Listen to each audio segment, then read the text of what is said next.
The big story on Action News tonight is the latest on the tragedy at sea off the coast of New Jersey. A fishing boat sank in rough seas early this morning, and at least 2 people have now died.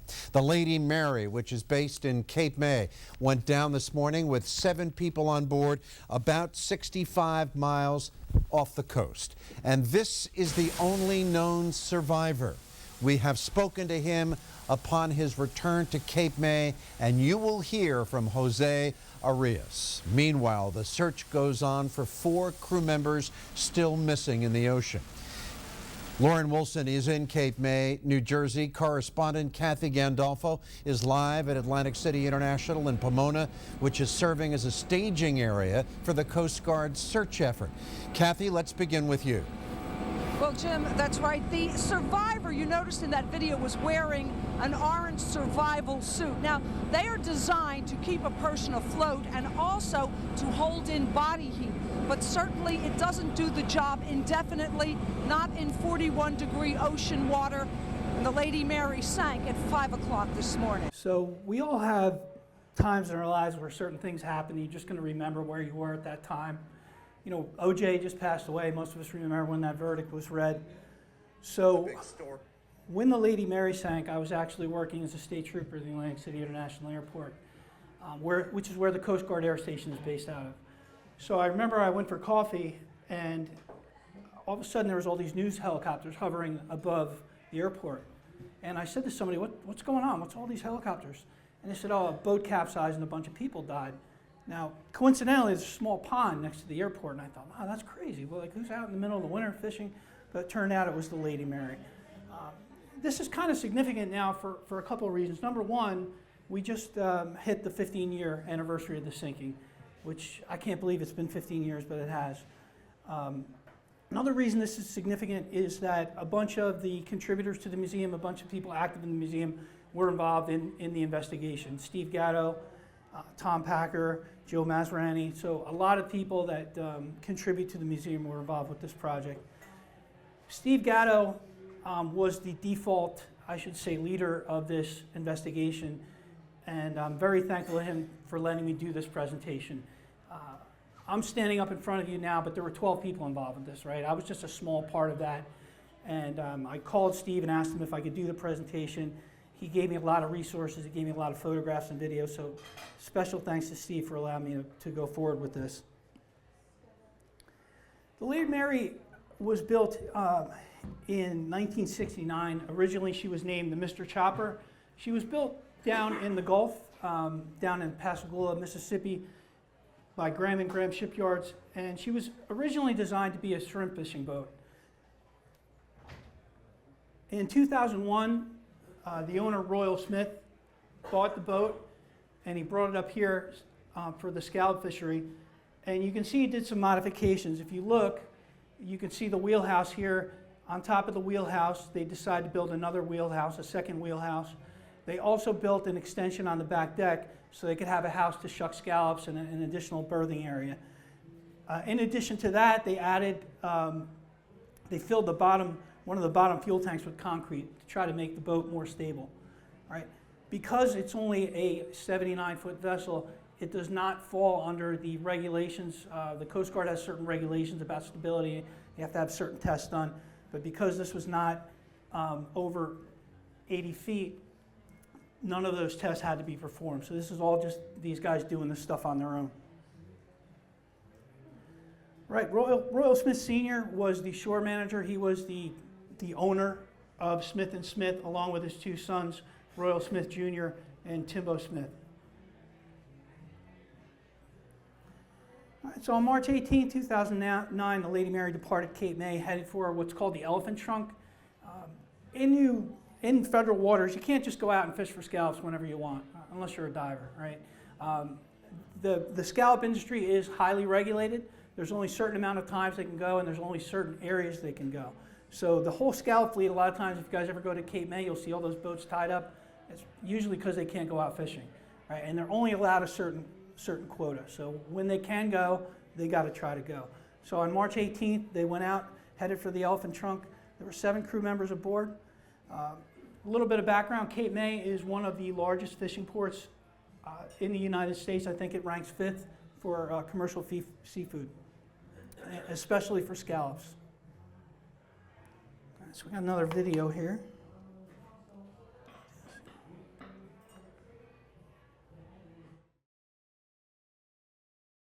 The Lady Mary was the best sea boat, the strongest boat. So I said, well, when everybody need money, hadn't had no money in at least 3 months, hadn't made no money in at least 3 months.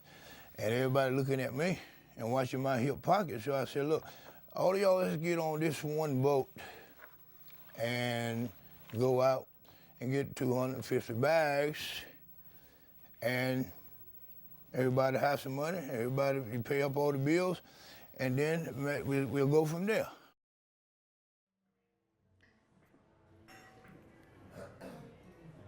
So that was Fuzzy Smith talking about the trip. They actually owned a fleet of scallop fishing boats, right? Lady Mary was just one. And they made the decision, bear with me, they made the decision to go out, consolidate their crew and captains on one boat and try to maximize their profit. As you could hear Fuzzy say, they had been without money in a while. These guys aren't millionaires, right? They're hard workers, and it's a tough industry, right? And they need to make some money. So this is the captain and the crew of the Lady Mary. Roy Smith, Tim Smith are both sons of Royal Smith Sr. Bernie Smith was Royal Smith Sr.'s brother. Frankie Creedle was his cousin. Frankie Reyes, Jorge Ramos, and Jose Arias were the additional crew members.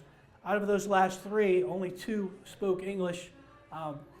The other one spoke English as a second language, right? So that's something we need to think about later in terms of communication, right? So mostly a family business, though. With the exception of Jose Arias, everybody else you see now was a victim in this horrible tragedy. This is a picture of Royal Smith Sr. and his 2 sons. If you ever get a chance, and if Andre Malock did a video about the Lady Mary, you can find it on YouTube. It's a great watch, it's about 20-something minutes. And there's a quick video of Fuzzy talking about his 2 sons when he found out that the boat had sank. It's hard. I can almost not say it without getting choked up, but when he found out the boat sank and there was 2 people recovered, he said he made a prayer. And his prayer was, he said he never asked God for anything in his life, but he wanted those to be his 2 sons. Right? I mean, it's incredibly moving. So, and they were his 2 sons that were recovered. We'll talk about that in a minute. This is Royal's brother, Bernie Smith, his cousin, Frankie Creedle, Frankie Reyes, Jorge Ramos, and his young son, and finally the survivor, Jose Arias. All right, so this is the Elephant Trunk. This is where we're talking about. They went out to fish for scallops. They departed on the 18th. And how many people ever watch A Deadliest Catch? You guys ever see this show? Right? Are they always on the crab? No, right? So these guys headed out on the 18th and they weren't on the scallops, right? So for a couple days they're out there dragging for scallops. They didn't really get on the scallops. So when they got on the scallops, they had to work, right? And these guys work around the clock. Their plan was to catch 250 bags of scallops, which is about 12,500 pounds.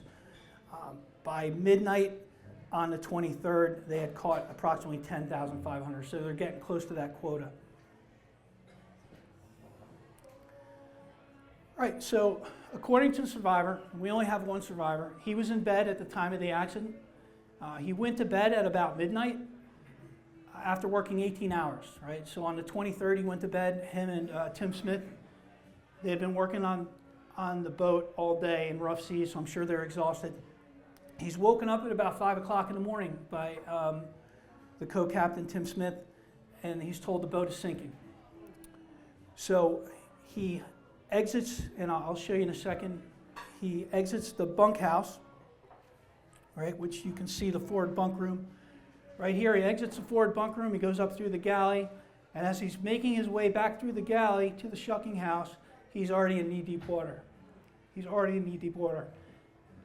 At this point, he probably doesn't realize it or not, but the Lady Mary's already lost. It's already had a progressive downflooding event. It's not a survival, in terms of the ship, it's not a survivable event. So when he gets back to the base of the shucking house, getting ready to climb up to the winch deck, Frankie Creedle is there, and he's banging a pipe on the ladder trying to get the captain's attention. The survivor doesn't know what he's saying because he doesn't speak English. He gets up to the winch deck. He can see the captain and his brother. He can see Royal Smith and Tim Smith arguing. He doesn't know what they're saying again, but they're arguing, and the captain is struggling at the wheel, and the helm is not responding. At that point, he decides to put his survival suit on. Jorge Ramos is there, and he describes him as being in a complete state of panic. He hands him a life ring. He's holding the life ring, not doing anything, as Jose Arias starts to put on a survival suit. All right, so here's a quick timeline. On the 23rd, the survivor went to bed at midnight. On the 24th, he's awoken by the first mate, Timbo Smith, at about 5 o'clock, told the vessel was sinking. At some time between 5 o'clock and 5:30, a frantic mayday was heard by the scallop fleet. Remember, these guys aren't the only ones out there fishing. There's a whole fleet of boats out there. Sometime between 5 o'clock and 5:30, a frantic mayday comes over the radio. Mayday, mayday was kind of almost incoherent. A bunch of boats said, hey, can you repeat that? Identify yourself. Nothing else ever came over the radio.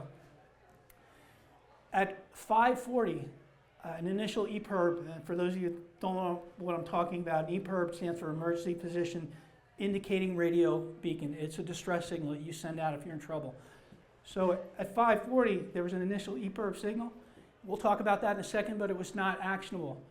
At 7:07, a 406 megahertz EPIRB signal was forwarded to the Coast Guard Rescue Coordination Center.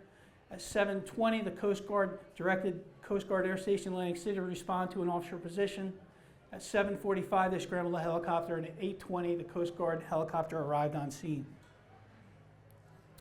The weather that night, the NOAA, and we have some divers in the room, right? We all know NOAA is always right. They don't ever get the weather wrong.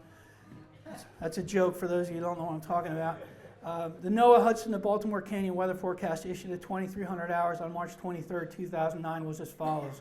Overnight, north to northwest winds 20 to 25 knots early, increasing to 25 to 30 knots. Seas 5 to 8 feet early, building to 6 to 10 feet late. Highest wind in seas east. The fishing vessel Catherine Marie was approximately 4 nautical miles to the west-northwest of the Lady Mary and reported that the weather around 04:30 on March 24th was rough with winds out of the north to northwest at 20 to 30 knots. Now, Tom's thinking maybe we'll still go at this point, right? The captain reported that by daylight, the winds were about 35 knot with 10 to 12 foot seas. All right, so imagine that 35 knot winds with 10 to 12 foot seas. It was rough out. It was really rough. All right, so this shows the final track line of the Lady Mary, and the Coast Guard was able to analyze this using VMS data.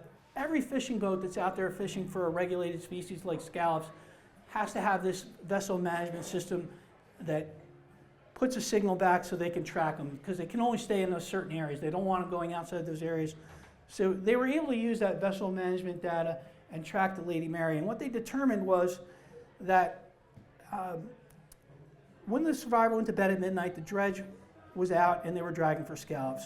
According to the vessel management system data, the Lady Mary was proceeding west-northwest at 2.5 knots, which is consistent with dragging for scallops. According to Lady Mary's VMS transmission at 0:33 hours, the vessel was moving to the south-southwest at a steady speed of 1.5 knots.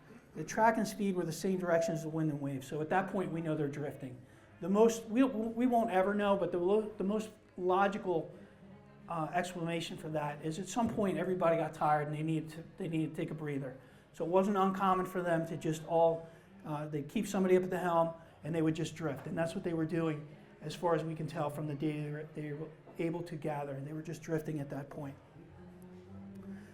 All right, that's the accident site. As you can see, it's about 60 miles southeast of Cape May, again in that Elephant Trunk fishing area.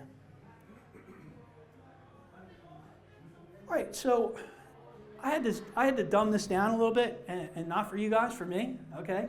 I was trying to think how I was going to explain this, and I realized if I'm having a hard time understanding it, nobody else ever will, right? But basically, there's two basic types of rescue satellites out there. There's geostationary and orbiting satellites. A geostationary satellite cannot determine the position of an EPIRB signal unless that EPIRB is equipped with an optional GPS receiver, which the Lady Mary did not have. That's a $100 upgrade, by the way, okay, and they didn't have it. An initial EPIRB signal was detected by a geostationary satellite at 0540 hours. So at 0540, NOAA received an EPIRB signal with no location information and no vessel identity. At that time, there was no actionable information. They got a distress signal. It didn't come back to anybody. It wasn't registered. There was nothing they could do at that point. So you're asking yourself, well, that doesn't make sense. How could it not be registered? This is a picture of the Lady Mary's EPIRB. And if you look, this top picture is the registration that the owner sent in to NOAA, who handles the EPIRB registration. And if you look, the bottom is what was actually transcribed by a second-party contractor. And if you look at that 13th character, you'll see that that C was accidentally transcribed into a 0, right? So because of this error, that 0540 EPIRB signal wasn't actionable, all right? That 0540 EPIRB signal wasn't actionable, which a 90-minute delay in the middle of March is a big deal. Right? It's a really big deal. The Lady Mary's EPIRB transmission was first detected at 0540 hours by a geostationary satellite. The EPIRB on the Lady Mary did not have a GPS transponder or an external GPS interface. Therefore, the distress signal did not include a self-identified position. The unique identification number from the EPIRB transmission did not match a unique identification number that was associated with the Lady Mary in the database. No position meant no actionable information. A low Earth orbiting satellite detected the EPIRB at 0656 hours, and at that point, the Coast Guard could start their whole rescue procedure, and they got a chopper up in the air. Right, Coast Guard helicopter rescued the survivor. He recovered 2 additional persons in survival suits. The Lady Mary's life raft was located and found empty. During the search for the Lady Mary, the U.S. Coast Guard, utilizing vessels and aircraft, executed 18 search patterns in an area exceeding 36,000 square miles and logged nearly 70 search hours. Right? When the Coast Guard goes out and does a rescue, they don't spare any expense. Right? They're out there looking for these survivors. So the survivor was recovered, still alive. 2 additional people in survival suits, they are not alive at that point. They're deceased. Now think about that 90 minutes that went by because that initial EPIRB signal didn't get picked up. That could have meant the difference between life and death of those 2 people that passed, right? So at this point, we know that we have a sunken vessel and 6 casualties. The only survivor was asleep at the time of the accident, didn't speak English. The U.S. Coast Guard at that time was leaning towards a theory that maybe the vessel capsized, or that maybe the dredge got hung up and that it caused a progressive downflooding event.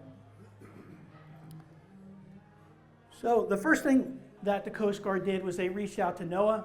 This is the NOAA vessel Thomas Jefferson, and they asked NOAA to go out and see if they could find the wreck. The Thomas Jefferson did that. April 1st, 2009, they went out and they located the sunken Lady Mary. The next thing that the Coast Guard did was they reached out to the state police, my old employer. They went through the Marine Bureau and they asked the state police if they could go out there and get some images utilizing an ROV. State police, Marine Services Bureau members were transported out to the wreck site by the Coast Guard cutter Willow, and they were able to get some initial ROV footage, which was important. We learned some valuable information from that footage. For example, we saw that the dredge was still on deck. So what does that tell us? There's no way that the vessel capsized. If the vessel had capsized, the scallop dredge wouldn't still be on the deck. Right? Another thing that they were able to see is that the scupper ports, or the freeing ports, a lot of them were closed. So for those of you who aren't familiar with that, a lot of commercial boats will have ports on side of the deck so that if you take on water, the water can drain off. Right? Well, on a scallop boat, if you're fishing for scallops, you don't always want them open because you're going to lose a lot of your catch. So it wasn't uncommon for them to close those scupper ports. The problem is now, if you're in heavy seas and you take a wave, the water's not going to come off the deck as quick, and that could cause some stability issues. So again, prior to the ROV footage, they were thinking that maybe the vessel capsized, or maybe the dredge got hung up. But we know the dredge didn't get hung up because they found it on deck. The problem with the ROV is that it's very limited in its ability to maneuver. You have strong currents, you have deep water, and you also have a lot of rigging down there. This is a very expensive unit. The state police had to get a special insurance rider. At the time, I think it was like a $500,000 unit. And trust me, I can tell you the colonel wouldn't be very happy if he lost it. So they had to be very careful, and their capabilities were limited as far as what they could document. So that's where we come in. I put commercial divers here in quotes. None of us are commercial divers. Actually, one of our guys was kind of a commercial diver. But the Coast Guard couldn't just go to their boss and say, hey, we got a bunch of guys that are going to come out and kind of figure this out for you. So a lot of the members that were part of this investigation, Steve Gatto especially, Joe Maserani, have a lot of experience in marine casualties. They've done this kind of thing before. And what they did was, Steve in particular went to the Coast Guard and he basically presented our resume and said, look, we got a bunch of guys that are skilled in this kind of work. They can go down there, we can document the wreck, and we can find out, we can get some information for your investigation. In the meantime, Joe Maserani, who, for those of you who don't know him, is an attorney, he reached out to the owner's attorney and said, look, we can help you with this investigation as well. So as soon as we were given the green light, we were just waiting on a weather window at that point. At first, the Coast Guard was kind of wishy-washy because none of us are professional divers, so to speak, and I think they were a little bit hesitant to get us involved. This was our dive platform, the Big Mac. Harold Morris was the captain. He was still is a very good friend of mine. His boat was located in Cape May, New Jersey. We would pass the Scallop fleet every time we'd go out to do any kind of recreational diving. We'd pass the Coast Guard base. So Harold's boat was in a perfect location for this investigation. And this is another video. So this is going to be our first, we're going out to the Lady Mary. We hooked up to the wreck. And kind of a quick aside here, Coast Guard gave us the coordinates for the wreck. We go out to the wreck and there's nothing there. Right? We got the coordinates, there's nothing there. And one of the things about diving, for those, and my diver friends will understand, is when you're a diver, you get to be with people from all walks of life. Our one friend is literally a rocket scientist, right? I'm not saying that he's smart, he's a rocket scientist, right? Andrew Don is a rocket scientist.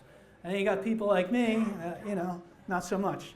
But anyway, one of the guys, we're on top of these coordinates. He said, there's nothing there. He goes, wait a minute.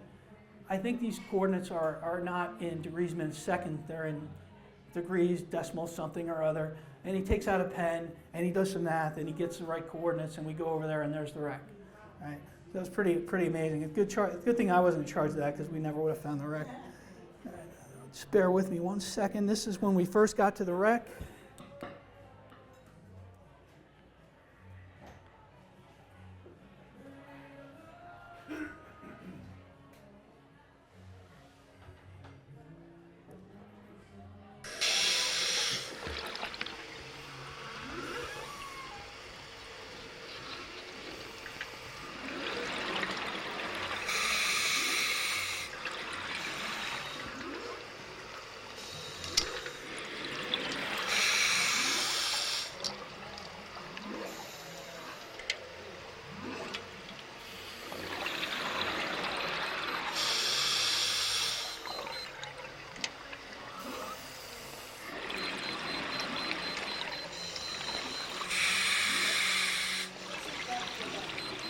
$210 feet.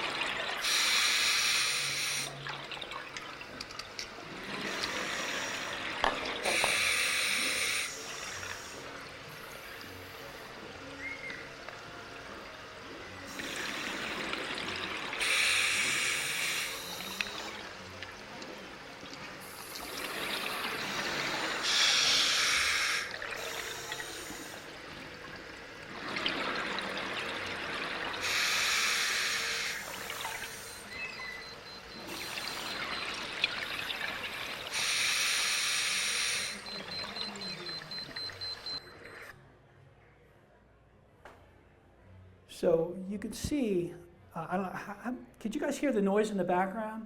Those were whales, right? Those were whales, right? We can talk about like some of the diving in a little bit, but I was diving air. I thought I was narked. I thought I was hearing things. I thought the ship was making noises.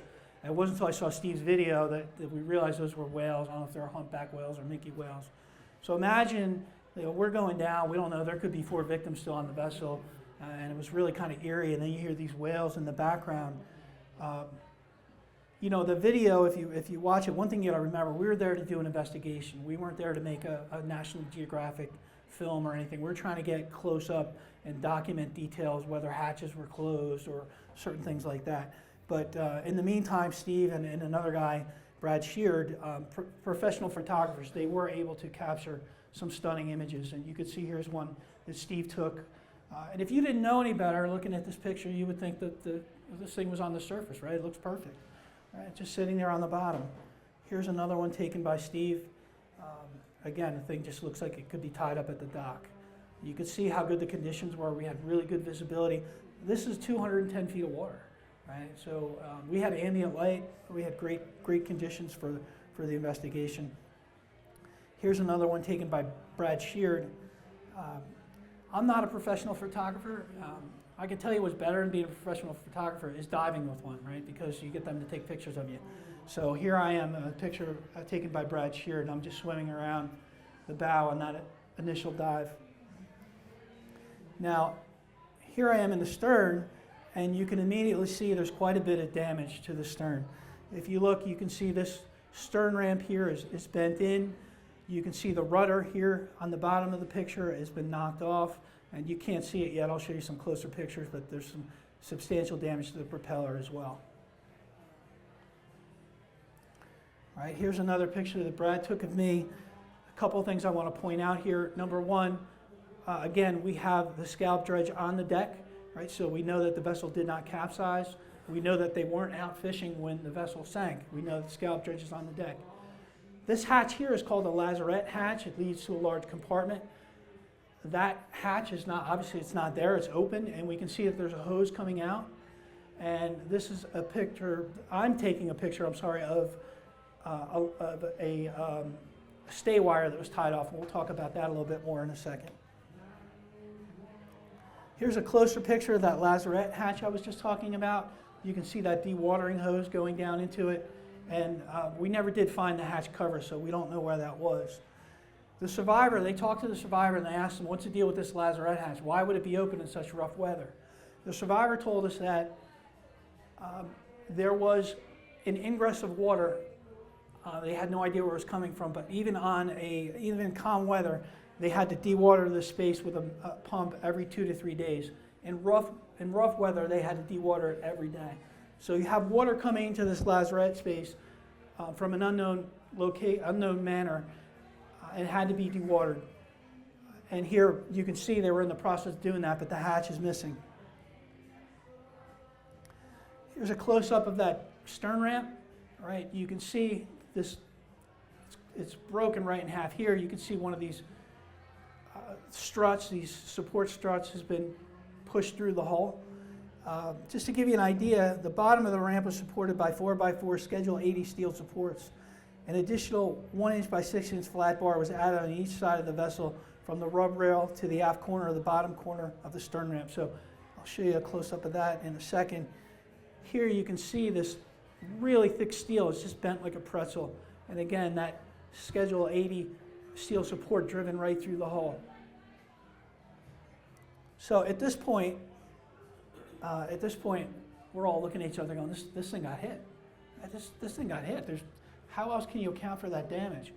Here you can see one of the stay wires. Here's the stern ramp. Obviously, when the vessel's in port, you can see what its normal orientation is.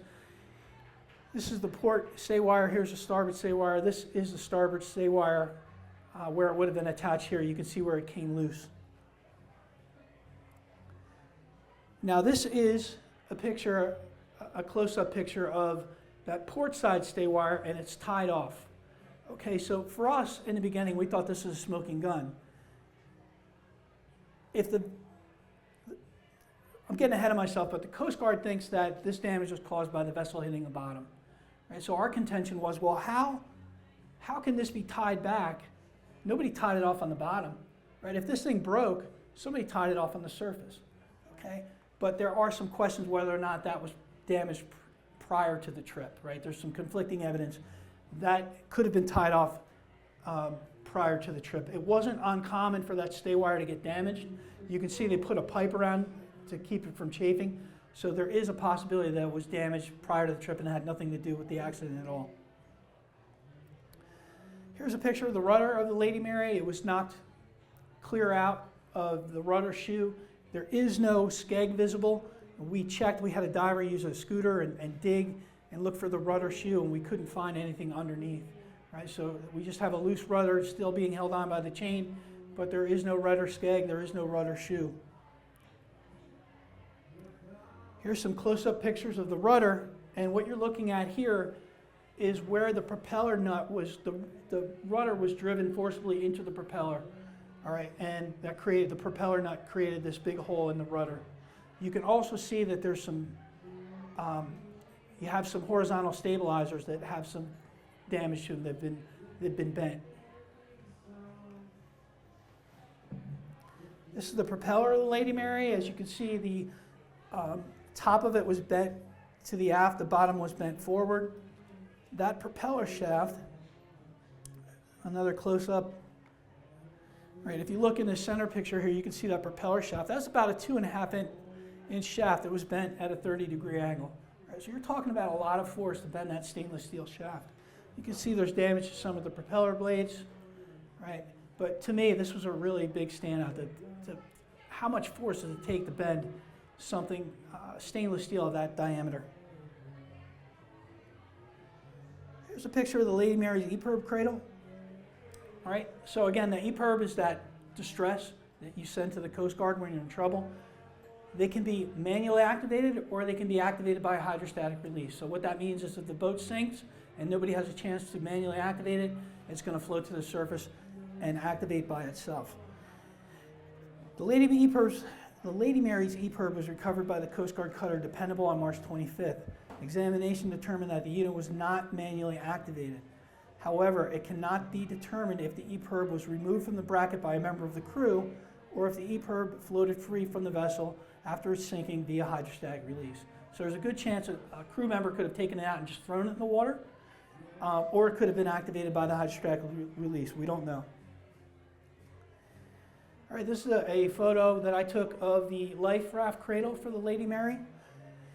The Lady Mary was equipped with an 8-person Viking inflatable life raft. The hydrostatic release was later recovered by a Navy diver. Examination revealed that the life raft was not automatically released from the Lady Mary. It had been manually deployed. So what that means is somebody in the crew took that life raft and manually threw it in the water. It was not released hydrostatically. During the first trip to the Lady Mary, a crew member was located. So as we were going through and documenting and investigating the shipwreck, I think it was Joe Maserani that located Royal Smith's brother, Bernie Smith. And at that point, we all decided, all right, we're going to go into a recovery mode now, right? Let's stop everything we're going to do. We're going to recover this victim. And that's what we did. We recovered Bernie Smith. This is actually Bart Malone, who's a good friend of the museum for years. Rest in peace. Bart was a part of that, so that makes 13. And myself, Rustin Castaway, and we're getting ready to hand the body over to the Coast Guard. We came back into Coast Guard Cape May, and we transported the body and released it to the Coast Guard. Immediately, we turned over all of our footage and documentation to the Coast Guard.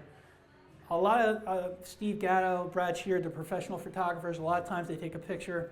They're not going to release it to a newspaper or anybody else unless it's got their watermark on it, unless they can, get some permission or whatever.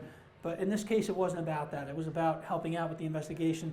As soon as we got to the dock, we gave them all our video, we gave them all of our documentation. April 14, 2009, U.S. Coast Guard and NTSB formally opened a Marine Board of Inquiry. The Marine Board held 3 public hearings in 2009. During the hearing, 20 witnesses testified, and 153 exhibits were entered into the official record. I actually went to one of those Board of Inquiries. They were open to the public. You mentioned that you'd gone to all three of them. I wanted to see what was taking place. Remember, this is a significant accident. You have 6 people that lost their lives, right? So the Coast Guard wanted to find out why. Right, so this gentleman here is Lieutenant Commander McAvoy. He was in charge of the Marine Board of Inquiry, and you can see him here questioning Royal Smith Sr. In the beginning, I didn't make the first Board of Inquiry meeting, so I went to the second one, and apparently during the first one, just like any court proceeding, they tell you what your rights are, and you know, you're allowed to have an attorney.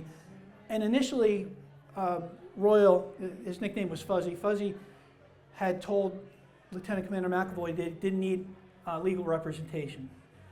And then the one I went to, they started getting a little bit pointed with the questioning. At this point, they think that he didn't register the EPIRB, right? They didn't realize it was a NOAA screw-up. So they're starting to get on him, and now he's kind of figuring out what's going on, like they're trying to pin this on me. So at that point, he said, I need an attorney. And they took a break, they took a recess, and I remember hearing some tense words being said in the back, and I think Lieutenant Commander McAvoy was a little bit frustrated because Fuzzy had already said he didn't want an attorney, but you know, he realized that he could be held liable for what had happened, and it was a good, very good move on his part that he got legal representation. He hired Stephen Weeks, who's a very well-known maritime attorney. Here's Steve Gatto, who most of you know from some of his presentations here at the Maritime Museum. Steve actually testified about some of the things that we recorded during our investigation. He's testifying here in front of the Board of Inquiry. You can see, I wish I knew who, I don't know, I apologize, but somebody made a scale, this incredible scale model of the Lady Mary that they used during the Board of Inquiry. Here's the rudder recovered by Navy divers. It's funny, when we were out there, we could have brought it up. It wouldn't have cost the taxpayers a nickel, right? It might have taken us an extra half an hour. It took the Navy about 6 months, probably a couple $1 million of your money. But I get it, right? This is evidence, right? And they do have to have a chain of custody, so I totally get it. And what they did was they transported that rudder. The NTSB took it to some engineers, some experts, and they analyzed the rudder and tried to see if they could figure out what happened. All right, so the Coast Guard's investigation revealed that the Lady Mary's sinking and loss of the crew was not due to one single factor, but rather a combination of numerous unsafe preconditions and a few unsafe decisions. A lack of training, experience, language barriers, fatigue, vessel loading, drug use, insufficient watertight integrity, compromised vessel subdivision, and weather all played a role in the sinking. Again, this is according to the Coast Guard. The U.S. Coast Guard concluded the Lady Mary's sinking was not related to a collision and that the damage to the Lady Mary was caused by the vessel striking the bottom. All right, so that's the Coast Guard's take on it at this point. And to be fair, there were some issues, right? You have some watertight integrity issues. There was, if you read, you can find the Coast Guard investigation online. It's, I forget how many pages, 200 something pages. There were some there should have been watertight integrity between a lot of the holes, right? There was a space between the lazarette and the engine room where some of the water could have gone through. You guys saw that the lazarette hatch wasn't intact, it wasn't there. We don't know what that concrete did to the stability of the vessel, right? They added tons of concrete to the bottom and for ballast. Now you have a full load of scallops on board in potentially 12 to 15 foot seas, right? So that could have been an issue. Now you have scupper ports that are backed up, right? Now you get a big wave on the back. Maybe that caused a loss of freeboard. We don't really know. But as far as the Coast Guard's concerned at this point, it's a done deal. Lady Mary sank due to the things we just talked about. Unfortunately, the Coast Guard investigation also revealed that Lady Mary's sinking was a survivable event. The vessel was equipped with a full complement of functional life-saving equipment, and there was time for the captain or crew to broadcast a coherent mayday, press one of the digital select the calling alert buttons. So for those of you that are familiar, modern marine radios have a button you can hit, and that will transmit basically a distress signal, and other vessels in the area will be given your location so they can respond, right? they could have launched a flare. There were at least 22 vessels within 6.5 miles of Lady Mary at the time of the sinking, right? So think about that, 22 other vessels close by. And in the terms of the ocean, right, 6.5 miles isn't very far away at all, especially at night. The captain and crew were unprepared to deal with emergency situations that negatively affected their ability to take actions to provide for their survival. Life raft was launched and later found with no one aboard. Survival suits were either not donned or they were donned improperly. And the EPIRB, as we already talked about, was not GPS enabled, right? And I want to take a second and say this. I hope you guys don't think I'm blaming the victims here, right? These are guys that are out there, they're working, they're trying to earn a living, right? But we can all learn from what happened, right? Ironically, I'm going through, I have a captain's license myself. I've been working with a group of guys, and they need me to get this mandatory survival training. I'm actually going through it right now. And part of that training, I have to go up to Connecticut. I have to don a survival suit. I have to activate a life raft. These guys, because they were under certain tonnage, under a certain length, they didn't have to do these mandatory training courses, right? Had they had that training, it might have saved their lives, right? It probably would have saved their lives. Even if they had gotten a mayday out, even if they had just gotten a flare up, somebody would have seen. Remember, they had an incoherent mayday, so the whole fleet is going, what's going on? Now, if you send a flare up at that point, people are going to know you're in trouble and they're going to start heading over. So, unfortunately, this was a survival event. The 3 people that were in survival suits, the 1 survivor and the 2 victims, had they zipped those survival suits all the way up, they might have made it those extra 90 minutes. They might have survived. All right, the Coast Guard came up with 45 formal safety recommendations. They forwarded along with the U.S. Coast Guard's Marine Board of Inquiry final report. These recommendations range from vessel stability, vessel inspection, EPIRB requirements, mandatory training and drills, minimum training requirements for commercial vessels, mandated licensing for operators of commercial vessels, crew endurance, and drug testing. So believe it or not, these guys, even though they're captains, none of them were licensed U.S. Coast Guard captains, right? They're all just working on a boat. They didn't have formal captain's licenses, right? That was not required because of the length of their vessel. They're not taking out they're not taking out passengers, so they were not required for drug testing. They were not required to have captain's license. And they're not, just like you guys, we talked about the deadliest catches. They could work all night. Nobody's going to ring any bells or raise any flags. All right, so let's go back to what we were talking about before, right? We saw from those previous pictures, it looked like there was a collision, right? That was the diver's impression, that's what I thought. So the Captain Beatrice is a 28,616 gross ton, 729-foot container ship. It was known to be in the immediate area at the time of the sinking, traveling through the fishing grounds at a speed of 20 knots. The Coast Guard later calculated using the Captain Beatrice AIS, which is like a GPS that commercial vehicles are required to have, commercial vessels rather, and the Lady Mary's VMS data that the closest point of approach between the 2 vessels was 0.78 nautical miles, or just over 1,500 yards. So if you think about the whole ocean, right, that's really close. It's really, really close. The Captain Beatrice was physically examined 2 months later in Delaware Bay. In the meantime, it had been to Australia and back. The examination did not reveal any damage to the bulbous bow, nor was there any evidence of recent repairs. 2 other fishing vessels that had been in close proximity were also examined with no evidence of a collision. So just by coincidence, at the exact time of the collision, you're trying to tell me that this vessel was 1,500 yards away, right? And the Coast Guard saying, well, there's no way they were actually close enough to collide because of the VMS data, because of the AIS data, right? Have any of you ever used a GPS on a boat where it shows like that you went through land, right? Or you're in a car and it says you went through like some woods or something? They're not 100% accurate, right? So having a law enforcement background, this is just more than coincidence for me, right? It's just way too close. And they weren't able to examine the Captain Beatrice right away. Like I said, they'd been around the world and back by the time they actually examined it. This is a view from the Captain Beatrice from the bow. From the bridge, right? So imagine a 70-foot scallop boat up here in the middle of the night, right? What are the chances, do you think? You know, all it takes is someone to go back and get a drink of water or look down at their phone for a second, and you just ran over a scallop boat. This is a diagram that Steve Gatto made, a quick sketch, and what doesn't make sense to me is how do you explain the damage to the stern ramp and the damage to the rudder and propeller from the vessel striking the bottom?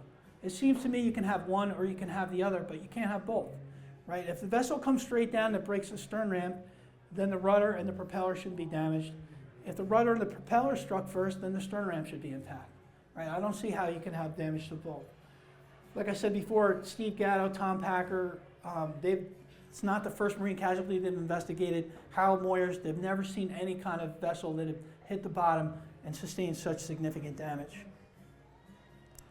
There's just another picture of that model, again showing how far apart that stern ramp and the rudder and the propeller are. And I just don't know how you would account for that damage. One of the things that the Coast Guard says, well, if this bulbous bow had struck, right, then the top of the rigging, what they call the gallows, would have been struck by the container ship. Right? Well, maybe if it was a head-on collision, but there's a good chance it could have just been a strike, a glancing blow, right? It doesn't mean it had to be a head-on collision.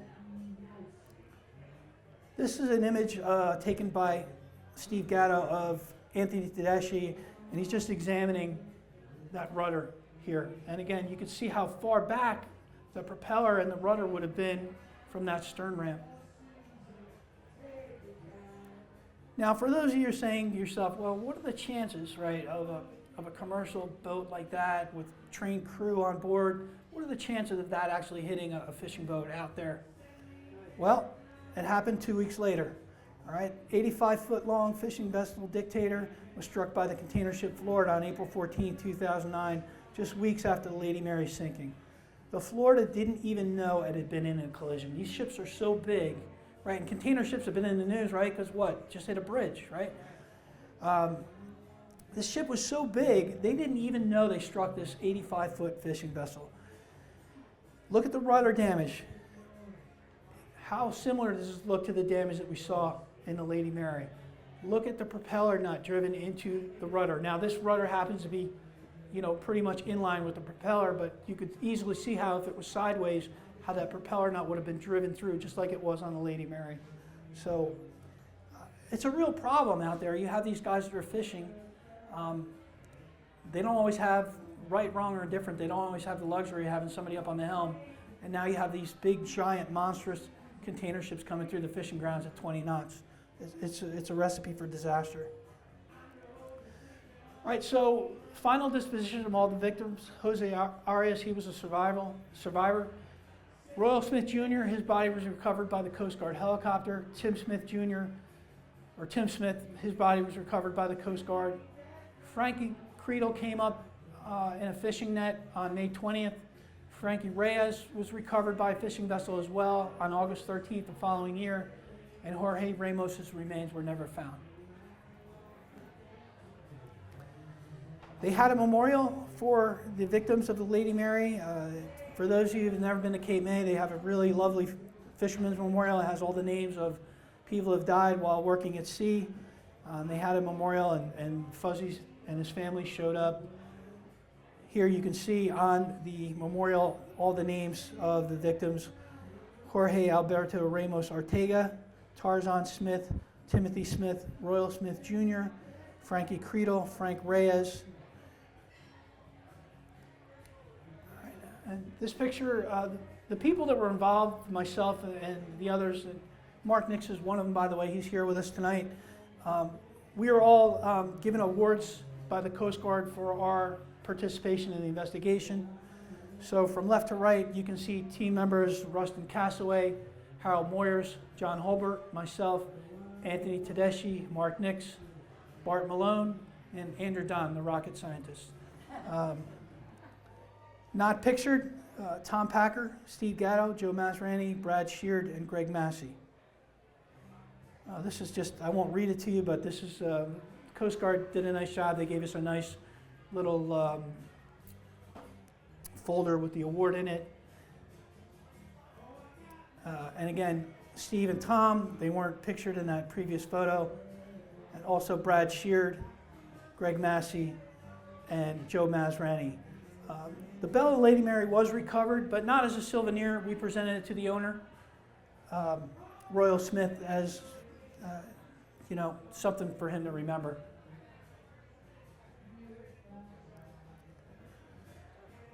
And that's it. All right, what questions?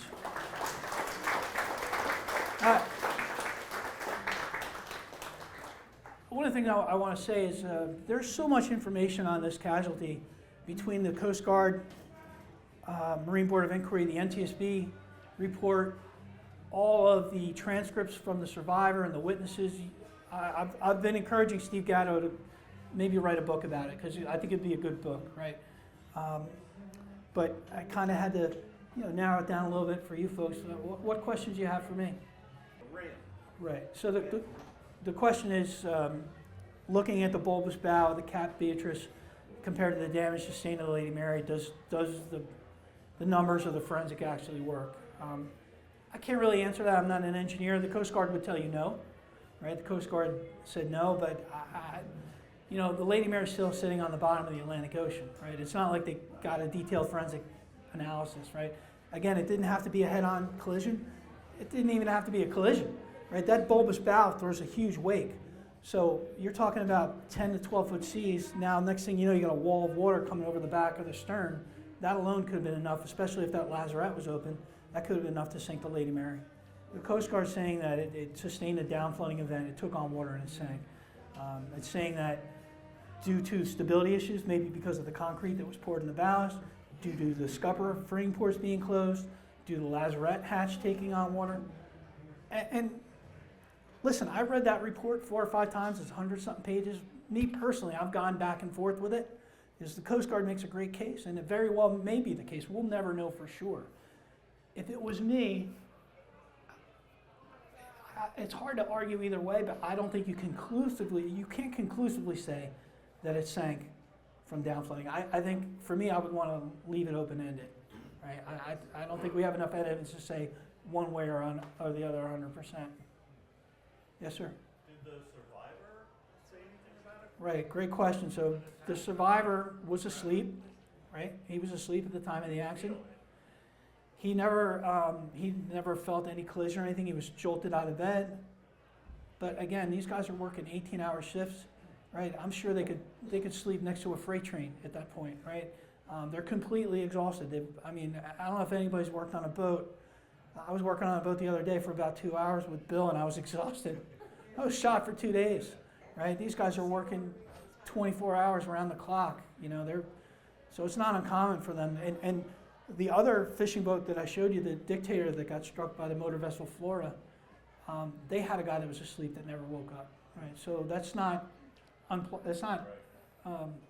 unthinkable. Bill? Did you search the interior compartments? So good question. The question is, did we search the interior compartments? Most of them we did. There was a forward berthing area that we were not able to get into because of all the debris. Harold and I tried to make our way down there, and it got a little bit too dangerous at that point. We didn't. But I think Tom had checked that area from a different method. At least he could see through a porthole or something. So there were no other crew members inside the wreck when we dove it. Yes, ma'am. Was Fuzzy ever held accountable for anything? No, he wasn't. And his attorney, again, I encourage all you guys to go on YouTube and watch the video that, if I didn't mention it before, Amy Nutt and Andre Malock, they did a 5-page documentary in the Star Ledger. Andre Malock's a videographer. He did a video that's on YouTube. It's a great video. He does a much better job than I can ever do talking about this. But Amy Nutt won a Pulitzer Prize for her coverage of this incident. And Fuzzy was never held accountable. And to be honest with you, I don't think he was at fault. You know, we all drive cars here. I can't tell you what my tire pressure is right now. I mean, those guys are out there, they're trying to make a living, you know what I mean? Every vessel out there, there's no vessel that's perfect, right? I mean, are there some things they probably could have done better? Absolutely, but no, Fuzzy was never held accountable for anything. And as a matter of fact, I was surprised that he didn't file a lawsuit, because if it wasn't for that error in the transcription of the EPIRB characters, right, there's a good chance those 2 people could have survived. Right? So I think it should be the other way. I think he should have went after them. right? But Was it his error? sorry, Was it his error? it was not his error, right? So if we go back to that slide, you remember there's two sets of numbers. The first set of numbers was correct, and those are the numbers that Fuzzy submitted to NOAA. The second set of numbers were the transcription that the NOAA contractor did, and they made the mistake. And because of their mistake, there was a 90-minute delay in the response of the Coast Guard. So it was a C, not a zero? It was a C, right? And because of that, now if any of you have boats and you have an EPIRB, they actually send you a letter and they want you to confirm that, right? And Fuzzy hadn't confirmed it. Had he confirmed it, he might have seen that error in transcription and possibly got that fixed, right? Because again, if that initial 540 EPIRB signal goes out, now you have the Coast Guard on scene 90 minutes sooner. Maybe those two guys would have lived. Maybe they wouldn't have. We'll never know. Yes, ma'am? Are they allowed to, has there been any changes in the rules on stability for large, small boats? So the question is, has there been any changes to stability rules? I don't know. There were a lot of changes proposed. There were 45 recommendations, I think, that they made. I don't know if any of them were ever actually incorporated. I know if I'm a fisherman, right, most of us, we don't want any more government regulation, right? And they would probably fight that. So I know they proposed those changes. And Generally speaking, something under 700 feet is still kind of the Wild West. absolutely, the Wild West. And the Coast Guard, part of their investigation, they did like a mock-up stability test, and they had deemed that there had been a significant loss of freeboard, meaning the vessel wouldn't have been as stable due to the conditions and the concrete and all the catch that they had on board. Yes, sir. I was just going to say that statistically, your chances of being killed fishing, commercial fishing, are 40 times higher than the national average for workplace death. Yeah, it's I think the most dangerous profession there is, right? And then you throw in working 18-hour days. You throw in, I mean, it's easy for me to sit here and say, well, not everybody put their survival suit on properly, right? Imagine trying to put a survival suit on in a vessel that's listing at 30 degrees in 10-foot seas. Right? I don't know if I could do that, right? And maybe they couldn't, right? Who knows? There were some crew members that panicked, and that's coming from the survivor, right? And there's some question as to how much training they actually had. A lot of these guys are basically, they're taken right off the dock. Hey, you want some work? Come on, we need somebody to shuck scallops, right?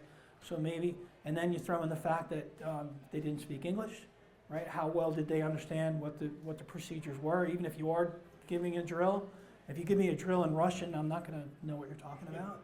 So, there's some problems there. And those issues were brought up. There were recommendations made. I just don't know if they were actually implemented.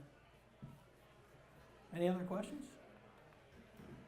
Greg. Would the Beatrice have picked up the Lady Mary on radar? Ideally, right? They would have, but how many times? And you guys, a lot of you are local, right? How many times do you see a fishing boat that just happened up in Point Pleasant hits the jetty, right? And you say, well, how does that happen? Well, somebody's not at the wheel, right? So they're supposed to have somebody on watch all the time, but we know in real life that doesn't always happen. Mark and I were diving one time on the Big Mac. I'll never forget it. And Harold, who I showed behind the helm earlier, he was getting ready to go in diving, and at the last minute he said, hey, keep an eye on that boat. It's like 5 miles away or whatever. And I said, yeah. And I just happened to say to him, hey, remind me how to start the engine and everything. And we went over it. And everybody's in the water except Mark and I. And that boat kept getting closer and closer and closer. And finally I said, I think I need to get on the radio. So I started trying to hail the boat. Nobody's answering. The boat's getting closer. I tried the other radio. Nobody's answering. Now, we have divers hanging under the boat, right, decompressing. I can't just leave. I can't just get on the gas and these guys will all be dead. As a last-ditch effort, I got on the air horn. I started laying on the horn, and about, 100 yards away, this boat finally veered off, right? Anybody that spent any amount of time on the ocean, Bill, I know Phil's been on the ocean for a long time, Nick and Tom, everybody's had a close call, and it's really basically somebody's not at the helm when they should be, right? It happens all the time. So yeah, Greg, it should have been picked up on the radar. That's assuming somebody's at the helm, right? Maybe somebody fell asleep, who knows? Who knows? Yes, ma'am. I just think this is a good example of how it's never just a single event. Yeah, right. So a lot of us that are divers, when something goes wrong, it's not the one thing that gets you, right? It's a snowball effect, right? So if we're going to go with the Coast Guard's theory, was it the lazarette that caused the Lady Mary to sink? Maybe the lazarette flooding alone wouldn't have been enough. But now you have a compromised bulkhead between the lazarette and the engine room. Now you throw in the fact that the scupper ports were closed. So it's not just one thing, thank you, dear. It's a snowball effect, a compilation of things, and that's what the Coast Guard said happened, right? I just personally, I don't think you can rule out the fact that there possibly could have been a collision. Those valves go way out too. They're like They go way 20 out. feet long or gigantic. Yeah. Now Eric Takajian, who is a professional mariner and a diver that I'm friends with, he said, well, you know, somebody should be able to test like one of those props and see how much force it actually takes to bend it, and then you could kind of maybe figure out if that could do it. And you know, that's well beyond the scope of my ability. But any other questions? I want to thank everybody. Thanks for hearing me out.